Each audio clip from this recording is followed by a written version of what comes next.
Welcome into the Illini Inquirer Podcast. It's Monday. That means it's time to catch up with our All-American linebacker, J Leman. We got plenty to talk about in the Big Ten here, Jay, because, man, it's getting interesting, and we're getting right into the Big Ten slate. But Illinois, they take care of business against Chattanooga. I know you were there. A dominant 31-0 victory to finish non-conference play, undefeated for the first time since 2011. So let's get right to it. What was your big takeaway from the win over the Mocs? Well, first and foremost, what you just said, 3-0 in non-con play, first time since 2011. I had not realized, neither did Brett Bielema realize, that we had not beat a Power 5 opponent in non-con since 2011. I think that was Arizona State, right? And so I think that's huge. My biggest takeaway is that when you're really good up front, especially defensively, you can win games where you just don't have to play your best or you just overpower people. And that's exactly what, it was, is we just overpowered Chattanooga from a defensive front perspective. And they really sold out to stop Chase Brown. But what it showed me that, Tommy DeVito has the arm and some receivers that can make you pay if you stack the box. There's no way with Tony Peterson's offense and Brandon Peters or Sikowski last year, we'd be able to throw for 300 yards like that. And so it was really good to see Pat Bryant have a good day, good to see Isaiah Williams have a big day. But I think the biggest takeaway for me is when you're dominant up front, upsets are very difficult to happen, right? I mean, because you can always rely on those guys. Well, Jay, I want to get into the passing attack. I know that's exciting. We've been seeing signs of this throughout the first 4 games, but we got to start with this defense, right? Virginia's struggling this year. They had a competitive game last week and a loss. Chattanooga's FCS, I know that. But this defense, the last 2 weeks, Jay, has allowed 3 points, gotten 10 sacks, 15 quarterback hurries, 14 pass breakups, 5 takeaways. You've seen Wisconsin, Iowa, Minnesota. How's this Illinois defense kind of stack up with those really great Big Ten West defenses? See, I think they're right there in the thick of it. I understand that Minnesota took a leap this week when they beat, Michigan State pretty handily. I was a little bit suspect of Minnesota just because of the schedule the first 3 weeks. I think their defense is solid. I think Iowa's defense is solid, always is. And Wisconsin's defense is solid. I think ours is right there. And I've said this, right now, I know of 5 players that are going to be NFL players on that team, right? I mean, on Illinois defense, Johnny Newton, Keith Randolph, and then Quan Martin and Sidney Brown and Devin Witherspoon. There could be others, certainly some of the younger guys. We saw some of the outside backers starting to really come into their own. I think that was missing a bit.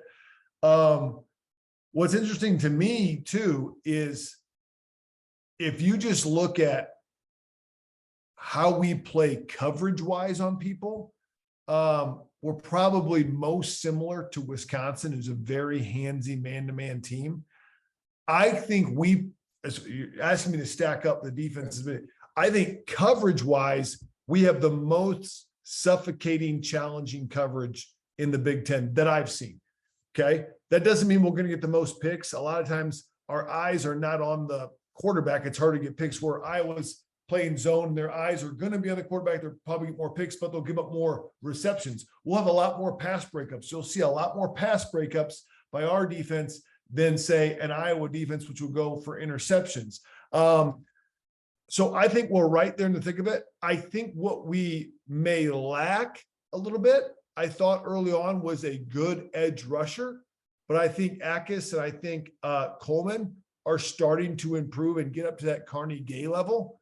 And so, and then I think we're also looking for that interior linebacker that can erase some of the mistakes, right? Sidney Brown does a lot of that for you at the strong safety position. He's basically a backer, right? Yeah. Right. I mean, so we see the backers not maybe making as many plays. That's because Sidney erases a lot of different things. And a really good football player in what he does. And so I kind of count Sidney in that, especially when they're in single high coverage, or they sometimes slough off into a cover 3, like Quan Martin, when he got that pick, it looked like it was man, but he was really reading the eyes. So then he got a pick, right? So he was in cover 3. So I think to take the next step, I'd love to see our interior linebackers make a few more plays. Although I think D'Arcangelo is playing pretty solid. I think Tariq Barnes is a very, very solid player. Calvin Hart's been quiet thus far. But that's how I see them stack up. I don't know if I would trade our 2 DTs for anybody in the league right now. I don't know anybody that's playing better than those 2 guys, more active. And a big shout out to Calvin Avery. He might not make as many tackles or plays, but you'd be hard pressed to find a nose that's harder to move than him in the Big Ten West. Yeah, you hit it all there. I think Calvin Avery had another great game. Sure. Johnny and Keith are playing at an insane level. But yeah, Illinois' secondary, and this goes with the pass rush as well. Their pass efficiency first in the country right now defensively, and also passing yards allowed, they're 9th right now. So they are playing at an insane level. Jay, you did mention it. Seth Coleman and Gabe Akis really starting to ramp up the pressure, starting to get to the quarterback and bring him down. Along with Newton and Randolph and everything they're doing in Avery. PFF grades this the number 3 coverage among Power 5 teams, ahead of Iowa, ahead of Georgia. So what does the emergence of Gabe Akis and Seth Coleman mean for that defense? And do you think it can continue against Wisconsin, against Iowa, Sure. against Minnesota, good offensive lines usually? Yeah, we're going to find out. I would say this: the passing game is all timing, and defensively too, it's timing. The difference between giving a quarterback 2.5 seconds to 3.5 seconds in the pocket is huge, right? It really, really is a big factor. I thought early on, Akis and Coleman and Zeke Holmes, when he was healthy, we just weren't quite getting the attack off the edge that we wanted to, or the pressure that we wanted to. I think if you're not going to get to the quarterback within 3.5 seconds in the man coverage that we're in, I don't care how good your defensive backs are, you're going to give up some plays. I just don't care how good it is. If you can take a half a second out of that, take it down from 3.5 to 3, you rush things a little bit. And then number 2, you start to wear down the quarterback as the game goes on. You watch that tape where the Virginia game, Brennan Armstrong's not the same quarterback in the second half, right? He's taken too many hits. And so you start to wear them down. I think what's impressive about that passing efficiency rating too, is that it's not like we sell out to stop the pass. Many times we're loading the box to stop the run. Which we've been very stouting, and I know Ford got a couple plays on some missed tackles, but I think that's the rarity, is that they're doing a lot of this pass efficiency stuff out of man-to-man coverage, and I think Illinois is building a reputation of, man, if you want defensive backs that are long and physical, that play man-to-man, you can go. If you're the NFL, I could go there and get a guy right now that can do that. Right. And so I think they're setting them up for success. So I think, but back to Akis and Coleman, taking that time down is going to be huge for the whole defense. Jay, this seems like maybe an elementary question, but this is why I want to ask you, like, what makes them so good in man-to-man coverage, right? I mean, Virginia is full of good receivers. Chattanooga had some guys that made some plays in previous weeks. I know they're overmatched by Illinois, but Indiana, I thought, had some plays, and Illinois gave up some in man-to-man, but they also made a lot of plays. So What makes this group so good in man-to-man coverage? Because that should be difficult. Right. So 3 things. I think this comes down to a lot of coaching, but 3 things is, number 1, if you're going to be good at man-to-man coverage, you got to have great eye discipline. That's football ease for saying, if I'm in man-to-man coverage and I'm not looking at my man, I'm looking at the quarterback complete passes to my man, right? And so what I need to do is I need to have great eye discipline. They have great eye discipline, number 1, okay? Number 2, the rules in college football state that I can hit the receiver after 5 yards. I can have contact. That's not so in NFL. I'll tell you what, they take full advantage of that rule. They are very, what I call, handsy. very physical. It's what we've seen Wisconsin do on the defensive backside for a long time, but very, very physical. So they're not going to give you clean releases if they're up on you. If you're in and out of breaks, they're going to have their hands on you. And as long as their hands are off you when the ball's thrown, there really isn't any foul. Number 3 is we are exceptional at 50-50 balls and winning those from a defensive perspective. And when I say winning a 50-50 ball, that doesn't mean I intercepted all the time, although Quan got a 50-50 ball and picked it off last game. It's the pass breakups, right? It's using the great technique of the long arm break with your left hand or your right hand coming across and breaking up the passes. With a lot of pass breakups. I know Quan has a ton. Sydney had a couple, but they do a lot of different pass breakups. So I think that, and then 4th, I think the pressure helps. Of course, but not including the pressure. What I've noticed is that they mix up and disguise very well. Both their alignment and their coverage. They make sometimes their cover 3, their man-to-man look like a different like cover 3, a zone coverage. And so I don't think it's just like there are a lot of plays where hey, everybody knows this man-to-man, everybody in the stadium knows this man-to-man, but there's a lot of other times where they don't know that it's it might look like zone. And so the reads are different. So they help themselves with disguising. All of those are a product of coaching. And so I give a lot of credit to Ryan Walters and Aaron Henry. Of course, the other defensive coaches as well, but those 2 guys I know work mainly with the defensive back. So those are kind of the 4 things I would say make you a good man-to-man defender. Jay, let's switch to the offense and a passing attack that looks not only competent, but sometimes dangerous, right? Tommy DeVito shined in this game.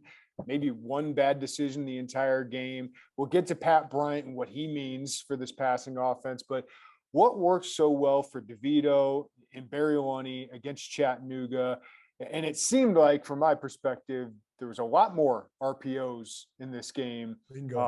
Yeah. So like what worked so well with that? And why do you think the RPOs were just kind of, I guess wholesale in this game? So I'm watching the game on Thursday night and I'm seeing the game, and in my mind I'm like, I saw a play, I was like, oh my gosh, this looks exactly like the UTSA offense that played against Illinois, right? Yep. Where they would run the RPO with what I'll call a kind of a deep slant. It's not a quick slant, it's a deep slant where the guy runs about 7 yards vertical, then pounds it in, right? And I'm sitting there and I'm like, this is what I'm going to talk about on Monday with Jeremy, is this. Because and you go ahead and ask that question. So you're seeing the same things. But well, Jay, I sat there at one point in the press box and I tweeted, is Pat Bryant, is that Zachary Franklin out there? Right. Yes. I don't follow your Twitter as close as I should, but exactly that's what I was thinking, right? Because it was just basically bang, bang, bang on the RPO.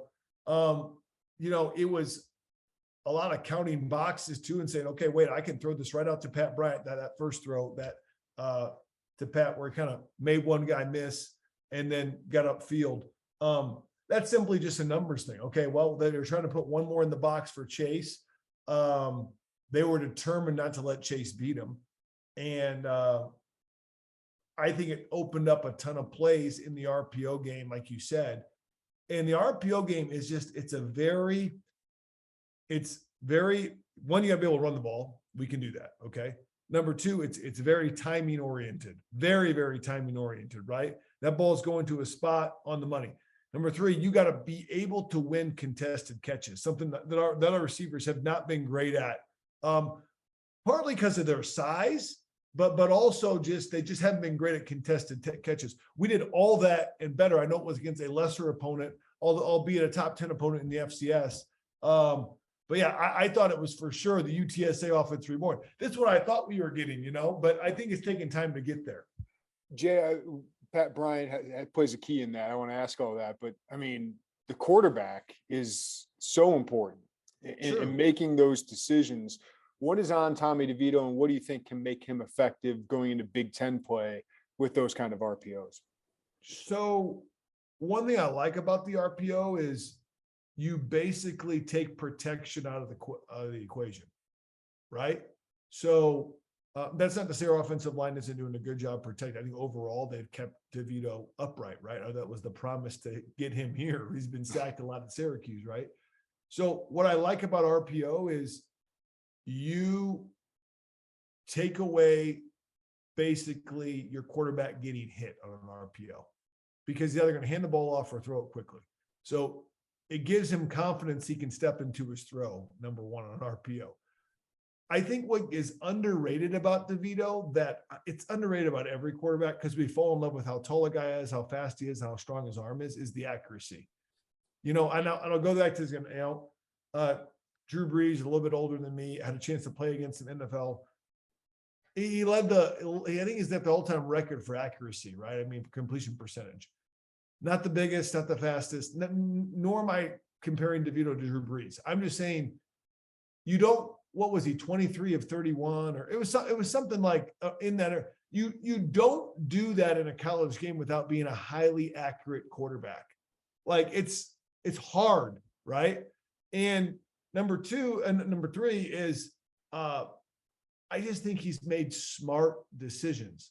I know there was a couple miscommunications on he thought they were going to go routes or hitch routes or whatever it was, but for the most part, he has not thrown it in the danger zone, since really that, first quarter of Virginia where he kind of threw that one up. But so he's using the RPO to perfection. He's got a good accuracy and he's being smart with the football.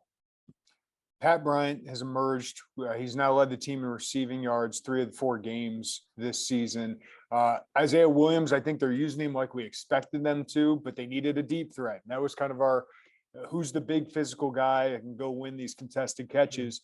What have you seen from Pat Bryant? And what do you think he can be the rest of the season getting into Big Ten play where obviously you got big physical DBs coming up here? Sure. Yeah. One thing I've been impressed with Pat, I had never seen him make somebody miss somebody in space, make somebody miss in space like I did in that first play,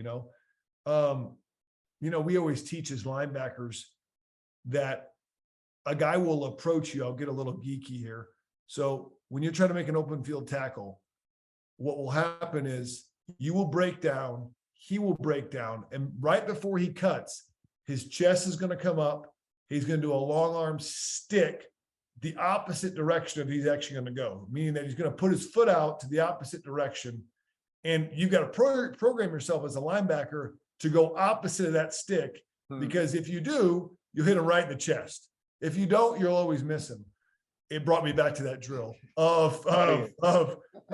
it's hard to learn in real time, right? Because it's like you're going opposite of the way the guy's going.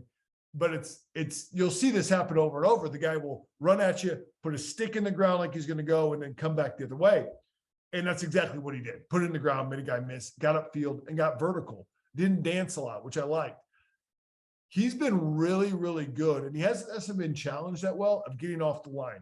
He gets off the line. He's not beat up on the line. And, I think he had some growing pains. He dropped the pass at Indiana. He fumbled going into the end zone at Virginia. I get it. But let's remember, he's still a sophomore on the field.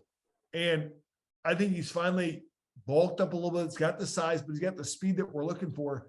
And I've been impressed with his ability to track the ball. I think he tracks it pretty well, meaning ball's in the air. He ends up at least having a chance to get it. And he's getting better and better at winning, those catches that are contested. So I like Pat. I think he's just scratching the surface. I really do. And I think he's finally got a quarterback that part of the problem is that we haven't been able to develop receivers because they had a quarterback. All right. So I think now we're developing him, and I think that's excited about Pat. Yeah, this year it should be a little easier to maybe sell the next transfer quarterback, the wide receivers coming up, Jay. Right. Because, they're 4 games in and they're already halfway to their passing stats last year, right? Like all of a sudden that becomes a little bit easier in recruiting. And then I think of what they can do on the defensive side of selling defensive linemen and defensive backs right now.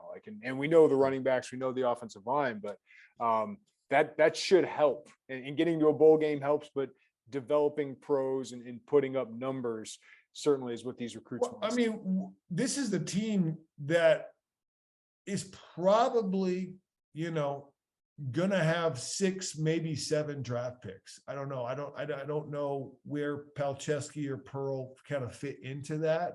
is Pearl a senior or does he have another Well, he's career? a fifth-year junior. Okay. So, I think you got the five guys we talked about, and you've definitely got Chase Brown, right? So I look at that, I'm like, man, when's the last time we knew we probably have 6 NFL guys on an Illinois team? This is a chance to be a solid year. I mean, you look at it that way. And from a recruiting perspective, like you mentioned, if I'm a back, I obviously Brett Bielema's resume says the running back is usually good or usually goes to the NFL, right? So I want that. If I'm a lineman, offensive lineman, shoot, I'm going to be a mauler basically, right? But now we're kind of, and then defensively, like you said, hey, D tackles, and if you want to play an aggressive man-to-man coverage and challenge people, it is the place to be, and we're developing those players.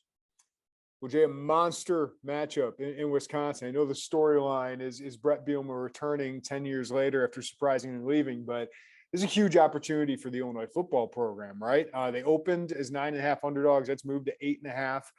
But Wisconsin, like last year, came out of the gates and struggled. But last year they lost to 3 ranked teams. This year they lost to Washington State, who looks competitive.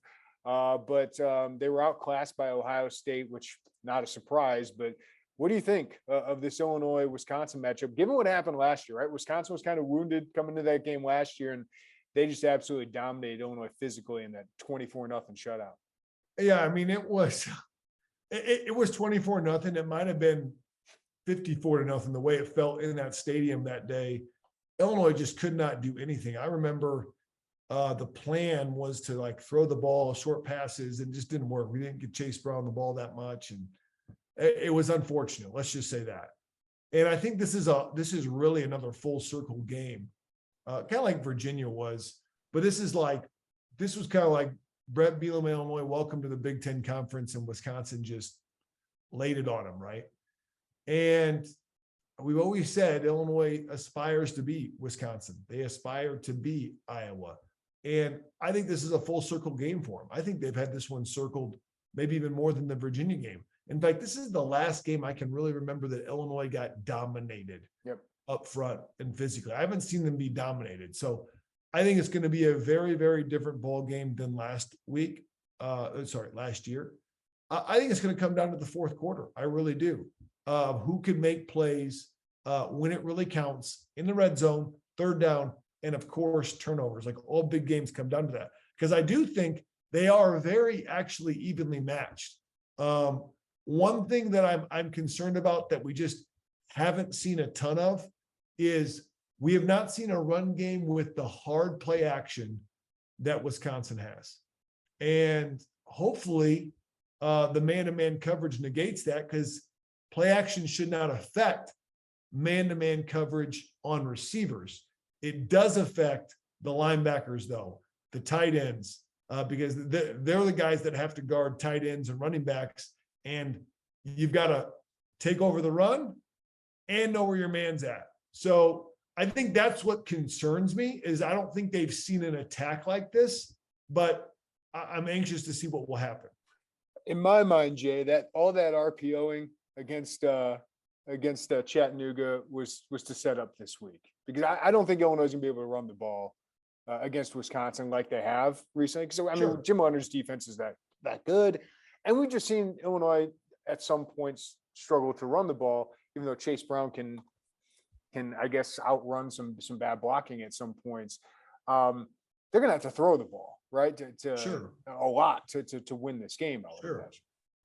No, I think that's why having Pat Bryant and Isaiah Williams confident going in this game is critical. But I will say this. I think we need some production of our tight ends. I think Luke Ford needs to come to play. I think Tip Ryman needs to come to play, right? I've been impressed by Marquez. I mean, he's a big play guy. I mean, we've got some tight ends and whatnot. And I wouldn't be surprised to see Chase get some stuff in the backfield. I don't know what the status of Josh McCray is. I kind of had this as the date that they would probably try to get him back. Not because I talked to anybody, but just as I looked at the schedule with the bye week, probably didn't need him for Chattanooga. Could he be back healthy enough to run? I think that's a question as well, because listen, 25 carries against Wyoming or Indiana is not the same as 25 carries against Wisconsin. And so if you're Chase Brown, and Brett Beal, you got to be cognizant of that, right? And so, like you said, you're going to have to throw the football, but at the same time, don't get outside. I thought that Tony Peterson got outside of what we really wanted to do last year, just trying to throw the football when really all we could do was run. So don't let their game plan, who they are, affect our game plan that much. Do you expect kind of the same, stack the box, go man-to-man coverage, force Graham Mertz to beat you, which is terrifying given what Graham Mertz has done, but I would imagine they'd rather deal with Graham Mertz than Braylon Allen. I would say for sure. I mean, Braylon Allen basically is exactly what all those Wisconsin running backs are every year. Good football player, big offensive line, good tight ends. Mertz has been hit or miss, right? Except for Illinois, when he plays Illinois, right? But right. I would say this. I think from about 2016 to 2020, Wisconsin had some great receivers. They really did. They recruited well at this bit. I don't think, if I'm looking just a matchup wise, I like the way that our DBs match up against their receivers. I really do. I like who our DBs match up against a lot of teams, but I think you're going to see man-to-man coverage. I think you have Graham Mertz beat him. The big question is, can our young DNs, I know Coleman's not that young, sorry, but Akis and others get pressure? And can Johnny Newton get pressure? Can Randolph get pressure from the interior? I think those are big questions to speed up the game against Mertz. Jay, I'm going to put this on you, but I'm going to ask you for your Big Ten West rankings here in a second. But you were just in Evanston. What is wrong in Northwestern? Because it's hard to project another win on their schedule after losing to a MAC team and an FCS team. Boy, it's tough. It's tough times in Evanston. And Pat Fitzgerald feels confident that, they've started slow in the past. 2018, 2020, they end up winning the West Division. I think they can right the ship. But that would be very, very difficult looking at the schedule. I think they could do it long term, but they don't have the dominant defense they've had in years past. They used to have a very, very tough front seven with some NFL linebackers and defensive backs. Right now, that's not how they're playing. And, they had a long-term coordinator. I think Mike Hankwitz was there from 2008 to 2020, and, very well respected, probably an assistant coach for 50 plus years. And they're just not playing the same defensive soundness and the bend but don't break style that Mike had right now. And then offensively, they've struggled to get consistency at the quarterback. When they have a good quarterback, they can sling it all around the yard. Helinski has a big time arm, former Elite 11 guy, can make any throw over the field, but he also never seen a throw he doesn't like, I mean, he throws it into coverage all the time and had some real inopportune moments. And I think offensive line wise, they put some guys in the league lately, Rashawn Slater and Peter Skoronski over there at left tackle, but even he struggled a little bit. And Evan Hall, who was leading the nation in total yards going in the game, was pretty much stymied by a defense in Miami that was missing a few pieces. Miami's a good team. They would have been a great team this year if they hadn't lost their quarterback, and they had three guys that on their defense that transferred to Power 5 schools that will be NFL guys. So, I mean, they've lost a lot. So for Miami to come in there and do that. That being said, I always wish we play Iowa and Northwestern in September. We usually play them in November, and they usually get better by then. But it does not look promising when you look at the roster or the schedule right now for Northwestern, although Pat Fitzgerald has done more with less before. Well, Jay, I'm putting you on the spot with this, but I know you can roll with it. Let's do a Big Ten West rankings, right? Sure. Like, who do you have number one? I think Minnesota. Yeah, it's pretty clear right now, right? Yeah, I'll go Minnesota number one. Number two, I'll go Illinois. I know that they have the loss to Indiana. We got to put that behind us. But if I look at the whole full body of work of what they've done, they have a legit Power 5 win. I like Illinois. At number three, I've got Wisconsin. I think Wisconsin's going to be right there. I think they're very evenly matched with Illinois. I like Iowa at number 4. I think they're better than Purdue. Purdue struggled against FAU. I think I will always take defense over offense in October, November in the Big Ten. Then I'll put Purdue in there, right? At number 5, followed by Northwestern, because they beat Nebraska head to head. I don't know if they beat them head to head now, Right. but I think you have to put them as of right now head to head. They are 1-0 in the conference. And now put Nebraska. That's kind of my West rankings as it is right now. So Jay, you have them above Wisconsin and Iowa. It's a big couple weeks ahead for this program. Huge couple weeks. I'm going by what I see on the tape. So I think it's really easy to what we judge everything via looking backwards, right?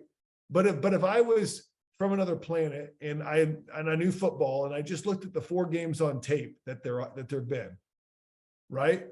Who do I think is a better football player? Illinois has dominated all 4 games. So that's what I'm saying. If we look at in the vacuum of the, you're saying, give me your rankings for this season. That's a legitimate argument, right? The only reason that Wisconsin and Iowa may be perceived as better is because what they've done in the past, and we know that they're going to be this. But I think when you're trying to rebuild a team, and this is what we had to do in 2007, and we tried to do this in 2006, is forget last year, forget next year. What is this year? And if you turn on the tape, I'll put my, I wouldn't say I'm an expert at, identifying or critiquing or, put an evaluation on a team. I think if you put 10 coaches in a room and took the jerseys off and just said, hey, what team is the best team? I think 7 or 8 of those coaches would say, hey, it's Illinois, right? And so if you did a blind test on it, and that's me being totally honest when I look at what I've seen. Yeah, no, I think there's a great argument for it, given how they've played and those other couple teams have played. I think Minnesota looks like the most balanced team, and I think Illinois would be right behind them. Like Wisconsin, Sure. I got questions about, can they throw the ball as effectively? Iowa, obviously, can they score? So I don't think you're far off there.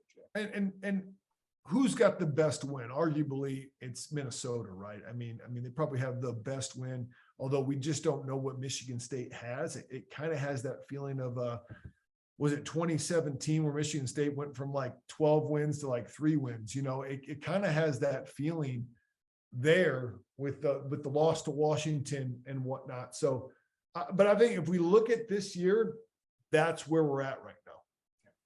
Great stuff, Jay. Always appreciate it. We'll talk to you next week, man. Yeah, always fun.